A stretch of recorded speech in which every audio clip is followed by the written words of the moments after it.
On va commencer à en voir à partir de l'an prochain, vous inquiétez pas si vous voyez des volants qui tournent tout seuls à côté de vous dans la circulation. Ce sera autorisé. Ce sera autorisé. Alors ce sera autorisé dans un cadre expérimental, c'est-à-dire qu'on va avoir des expériences qui vont être beaucoup plus faciles qu'aujourd'hui. Aujourd'hui, il faut obtenir tout un tas de dérogations, c'est long, c'est fastidieux. Demain, tous les constructeurs et les équipementiers qui travaillent sur le sujet pourront tester des voitures, alors ce qu'on appelle des voitures autonomes de niveau 4. Vous savez, ça va de 1 à 5. Non, allez-y. Alors 1, c'est une assistance à la conduite toute bête. Niveau 5, c'est la voiture autonome partout, tout le temps. 4, c'est presque ça. C'est-à-dire le conducteur peut piquer un roupillon au volant, lire un livre, mais dans certaines conditions, c'est-à-dire par exemple sur autoroute, quand les conditions de circulation sont faciles et quand la météo le permet, évidemment. On voit derrière vous la Google Car. Oui. Les entreprises françaises en sont où?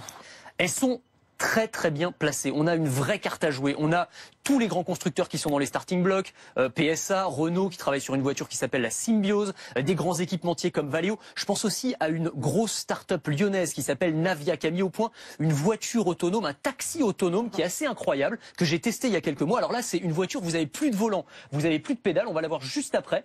Plus de volant, plus de pédales. Vous la commandez via une application mobile, elle vient vous chercher. Vous rentrez à l'intérieur, voilà, exactement, c'est celle-ci. Mais Ashley a pas voyagé dedans aussi, non? Ah bah c'est possible. On t'a vu dedans à Las Vegas. À Las Vegas, moi, je l'avais testé. Je l'avais testé à Las Vegas. Je comprends Ashley et Anthony, elle va pas bien comprendre. Bon, à Las Vegas, c'est-à-dire, c'est plus facile parce que les rues sont toutes droites, hein, les villes américaines. Ouais. Quand elle fera le rond-point de l'Étoile, on en reparlera. Ça va être le gros enjeu évidemment pour les entreprises françaises. Mais en tout cas, on va voir ces voitures.